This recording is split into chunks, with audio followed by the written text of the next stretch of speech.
So guys, আজকের ভিডিওতে দেখাবো মুস্তাফিজুর রহমান আইপিএল থেকে কত কোটি টাকা আয় করেছেন এবং মোট কয়বার আইপিএল এ অংশগ্রহণ করেছেন। ভিডিওটা অনেক ইন্টারেস্টিং হতে চলেছে, লাইক শেয়ার করে বসে পড়ুন।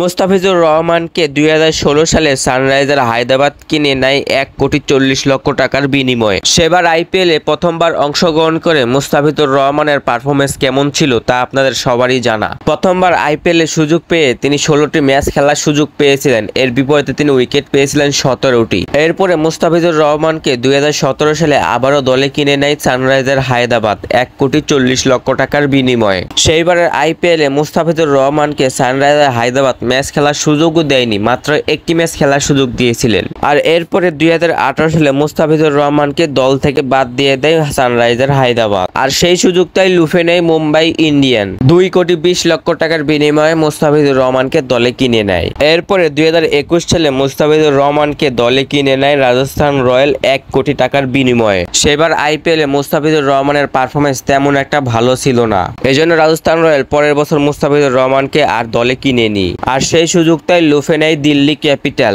মুস্তাফিজুর রহমানকে 2022 সালে 2 কোটি টাকার বিনিময়ে দলে কিনে নেয়, আর সেইবারে মুস্তাফিজুর পারফরমেন্স ছিল খুবই দেখার মতো।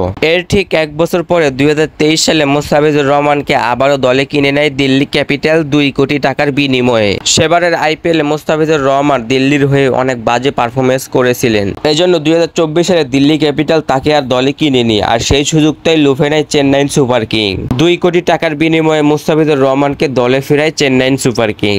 আর এর ঠিক সর্বশেষ 2025 সালে মানে গতকাল রাতে দিল্লি ক্যাপিটাল মুস্তাফিজুর রহমানকে 6 কোটি টাকার বিনিময়ে দলে কিনে নেয়। আর এই নিউজটা দেখার পর পুরো বাংলাদেশের মানুষ পুরো অবাক। যত যাই কিছু হোক, মুস্তাফিজের জন্য বেস্ট অফ লাক, তিনি যেন তার বেস্ট পারফরমেন্সটা দিতে পারে। আর হ্যাঁ, এখন পর্যন্ত কিন্তু মুস্তাফিজুর রহমান আইপিএল থেকে 18 কোটি টাকা আয় করেছেন, যা বাংলাদেশের হয়ে দ্বিতীয় সর্বোচ্চ। সো গাইস, এই ছিল আজকের ভিডিওটা ভালো লাগলে লাইক দিবেন, চ্যানেলে নতুন হয়ে থাকলে সাবস্ক্রাইব করবেন। সো গাইস, আজকের ভিডিওটা এই পর্যন্ত। নেক্সট দেখা হইতেছে অন্য যে কোনো ভিডিওতে। Good night.